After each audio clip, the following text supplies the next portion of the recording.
Michael Jackson was known to the world as the king of pop, a man whose music shaped generations and whose performances felt almost supernatural. But behind the dazzling lights, the iconic moonwalk, and the millions of screaming fans, Michael carried a secret, a gift so extraordinary, so deeply personal, that not even the people closest to him fully understood it. It wasn't his voice, his dance, or his fame. It was something far more powerful, something that guided him throughout his life. And it all began long before he ever stepped on stage.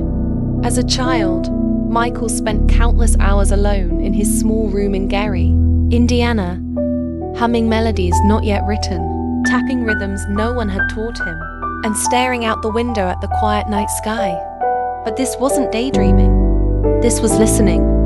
Michael believed the universe spoke to him, not in words, but in sound. He once whispered to his mother, "The music, it comes from somewhere else. I just hear it before everyone else does." His mother smiled lovingly, thinking it was just a child's imagination. But it wasn't. As Michael grew older and fame wrapped around him like a golden cage, the sounds grew stronger. Sometimes they woke him in the middle of the night. Sometimes they filled his mind while he was performing. They came as whispers of melodies, echoes of harmonies, and pulses of rhythms that no one else could hear. This wasn't inspiration. This was his hidden gift.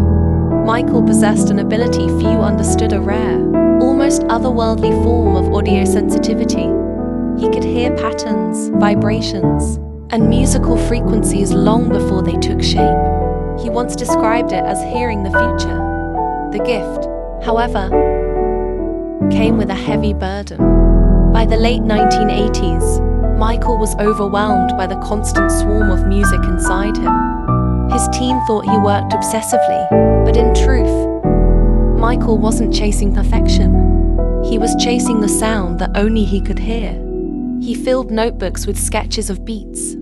He recorded hours of audio on tiny cassette tapes, whispering melodies into them. He locked himself away for days at a time, listening, shaping, guiding the sounds into something the world could understand.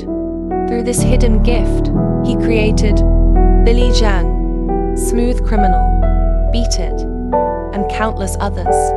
But there was one melody that haunted him more than all the rest. A sound so powerful that he hid it from the world. It came to him in 1994, during a late-night recording session at Neverland Ranch. Everyone else had gone home. The studio was dark except for a dim lamp. Michael sat alone, eyes closed, breathing slowly, when suddenly he felt it. A vibration, soft at first, then stronger. It wasn't from the room. It wasn't from the instruments. It felt like it was coming from the air itself. He placed his hand on his chest. His heartbeat matched the rhythm. His mind filled with a melody so beautiful, so haunting that he gasped. He grabbed his notebook and tried to write it down, but the notes were too complex. The rhythm shifted constantly. The harmony twisted and changed like a living thing. It didn't feel human. It felt like something beyond human. Michael whispered, "Why me?" The melody consumed him. For weeks he barely slept. He tried recording it, but every time he played it back, the sound felt incomplete, like only he could hear the full version.